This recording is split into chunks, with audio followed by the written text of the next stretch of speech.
Welcome to the membership site mini course. My name is Omar Martin and I'm accompanied by my beautiful wife, Melinda Martin.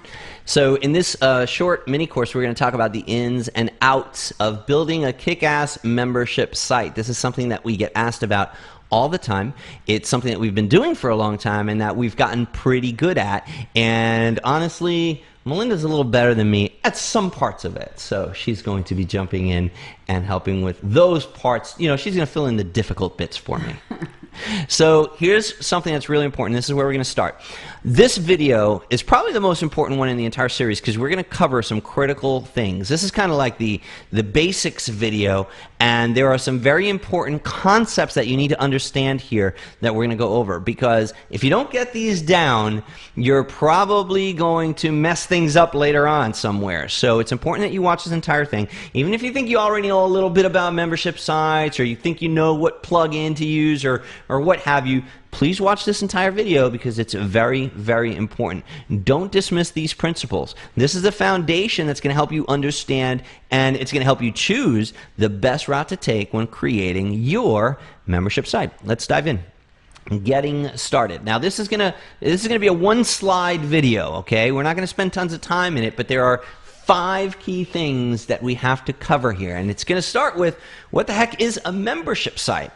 A membership site is where users can log in. It's a website that users can log in with an individual password, and they can see only the content that pertains to the level that they've paid for. So imagine being able to take a group of people and segment them into smaller groups and say, okay, well, this part of the group only has access to these parts of the website, and this part of the group only has access to that part of the website.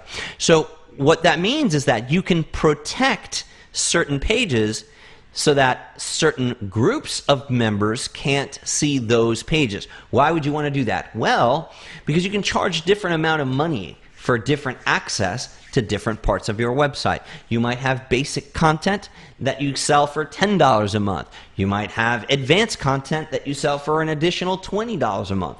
Well, if someone's a basic member and they click on the advanced tabs, they should not see that material. Instead, they should get a message, an error page that says, sorry, you don't have access to this, right? And we call that error page the wrong member page. Correct. It's the wrong member level page. So this is the kind of stuff that we're going to cover in this course, but it's important that you understand that this is what a membership site does for you, okay? It also gives rise to a lot of other possibilities, but protection of pages and segmentation of members by price point, or by, you might want to also segment them for different reasons, but primarily what we see in the type of websites that you're going to want to be building, it's going to be because some people paid you more than others, okay? So how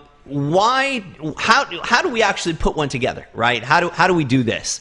Well, you're going to need what we call a membership script, okay? So a script is just I don't know, I guess the fancy word for code, or a set of instructions, right?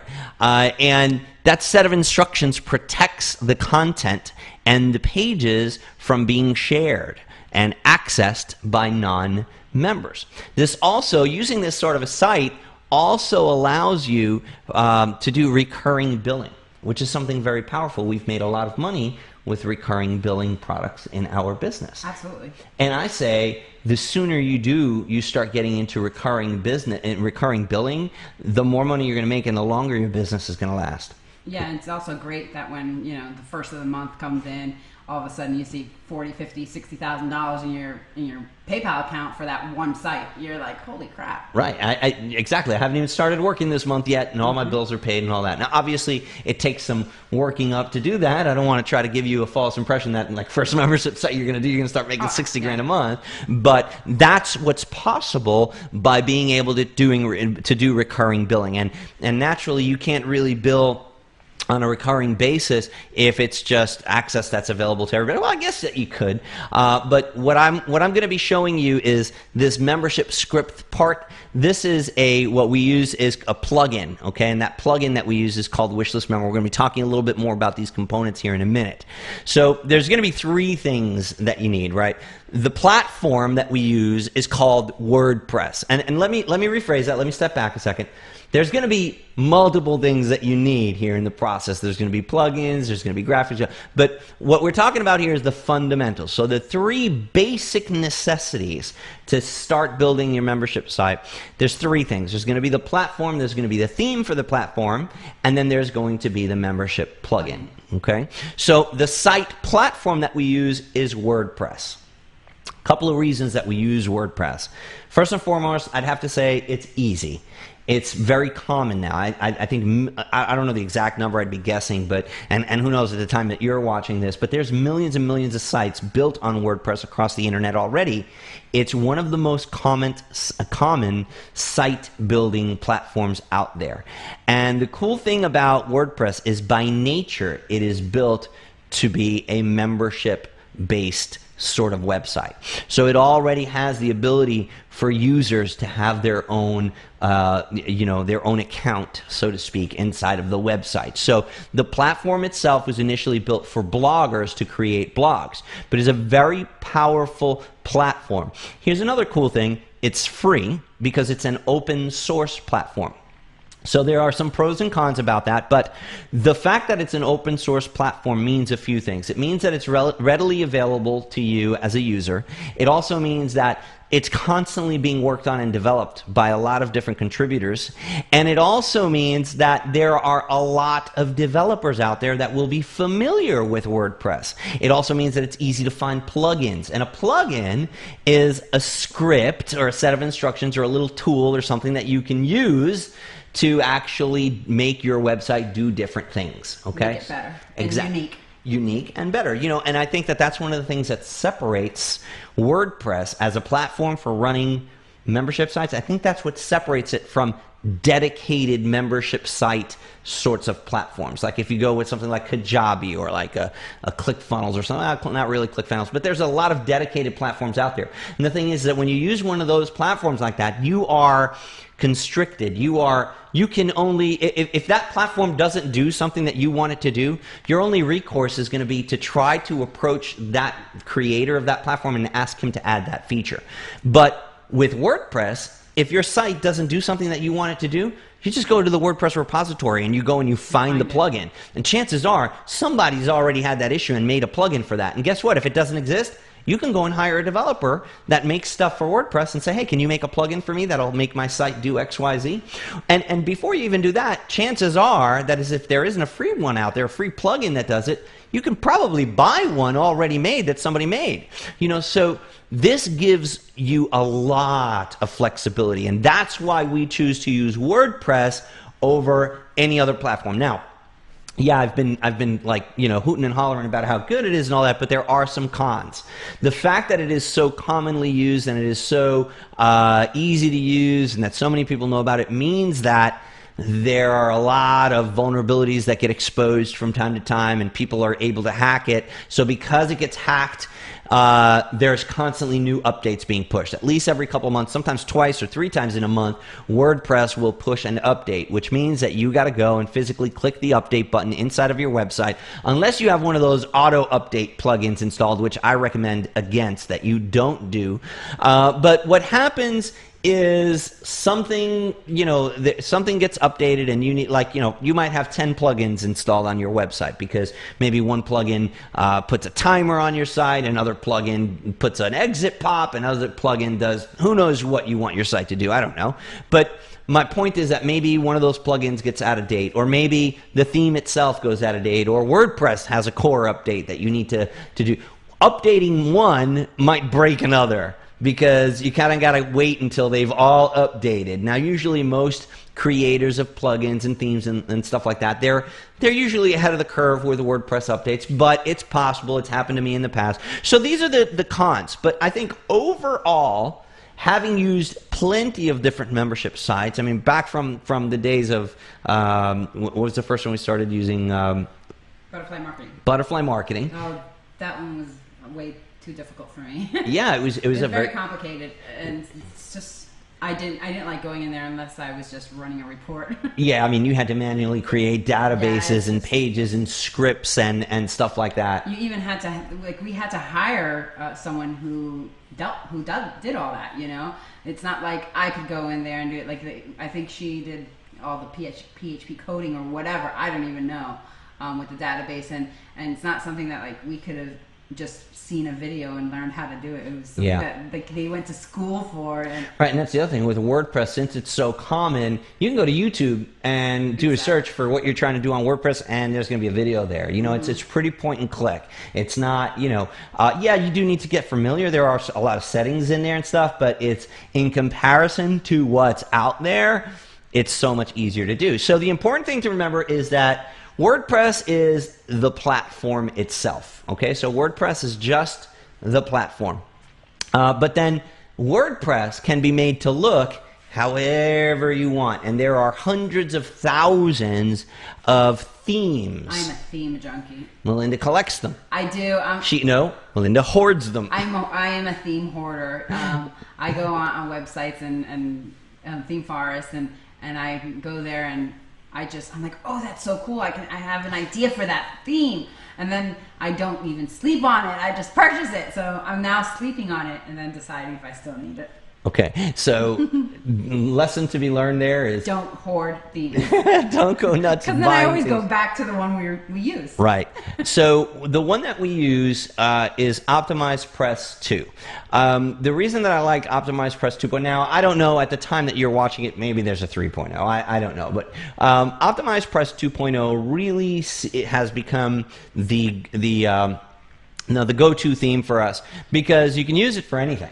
Optimize Press 2.0 can be used to make all kinds of internet marketing pages, from a squeeze page to a membership site page to a content delivery page, a sales page, an upsell page. As a matter of fact, they have pre-made layouts for all these sorts of pages in their library. You could pick from all different designs and stuff. And building a page from scratch is also so easy because it's got this kind of drag and drop kind of thing. It's kind of drag and drop into a pre-selected spot kind of stuff, but it's a very easy editor to learn, and in comparison to having to do code and HTML and centering things, I really like the Optimize Press 2 because of all the different pages that I can make. Plus, it's also a blog theme, so you could use it for your blog. I'm using it on my blog right now.